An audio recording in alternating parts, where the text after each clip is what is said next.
You can be capable. You can be intelligent. You can have great ideas, and you can still walk into a room where people ignore you. They dismiss your ideas, and they just talk right over you. And if you've ever walked away from a meeting and you've wondered about, I had a great idea, why didn't I say it? Then this video is especially for you. If that's happening, it's probably not because you're lacking ability, but because of 5 small signals that you are sending without even realizing it. And we're going to fix those today.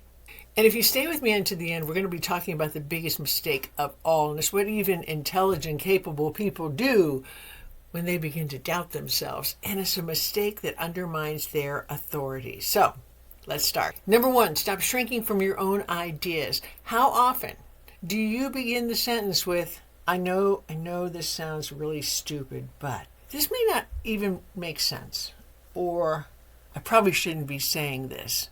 So in other words, you have undercut your own idea before it has even landed. People are taking their cues from you, and they can see that you don't even trust your own thinking. Instead, just be direct. Make it simple. For instance, one perspective we might consider is, there's no disclaimer there. There's no apology there. It's just the idea. Number 2, finish your sentence. So many people trail off at the end of this sentence. You can't hear them. There's no energy there. It ends up sounding like a question rather than a statement. And then people begin to think you don't have any confidence in your ideas. Make this statement. Maintain that volume all the way to the end, and then stop. That small change alone can make your words sound so much more confident. Let me pause for just a moment and ask you a question. Have you ever left a conversation where you asked yourself, why didn't they hear me? It's probably not your idea. It's probably a small signal that you don't even realize you're sending. And here's another one. Number 3, stop laughing after you make a point. So many times people make a serious point or a thoughtful point, and then they begin to giggle or laugh as though to soften the moment. But it doesn't soften the moment. What it does is soften the authority. But if you have an idea that's important, you want that idea to land. There's no need to cushion it. Number 4, don't rush to fill the silence. I know. Silence can be uncomfortable. So what do? We repeat ourselves.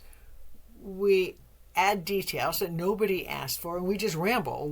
We just go off. And so the point we're trying to make is weaken because we can't handle the silence. It's not what confident communicators do. What confident communicators do is make their point, stop, and let the silence linger. That pause has power. Number 5, stop over-explaining. When people want to be taken seriously, too often they feel like they have to prove something to themselves. And so they begin to go overboard. They over-explain. They over-justify. They give more and more examples. But as they do that, they begin to sound like they're trying to convince themselves as well as everybody else in the room. And what that does is it undermines trust. The more they do that, the less people trust them. People who are taken seriously, they do something entirely different. They make their point and then they stop. There's no further explanation. There's no more justification. They just make their point and they stop. And the reason is they trust their own thinking. And it's interesting, when you trust your own thinking, other people begin to trust your thinking as well. So, if you've ever felt like you're being ignored or dismissed or talked over, it may have nothing to do with your ideas, but instead with signals that you are unintentionally sending. So if you can change the signals, you can change the way people hear you. So if you want to know more about the confidence it takes to do that, and more about confidence, I've put together a free guide. It's 7 steps to unlock confidence without becoming somebody you're not. I have the link below. And if you want to know more about how to hold somebody accountable when you know they're doing something wrong, you might enjoy my episode, How to Hold Somebody Accountable Without Being a Jerk.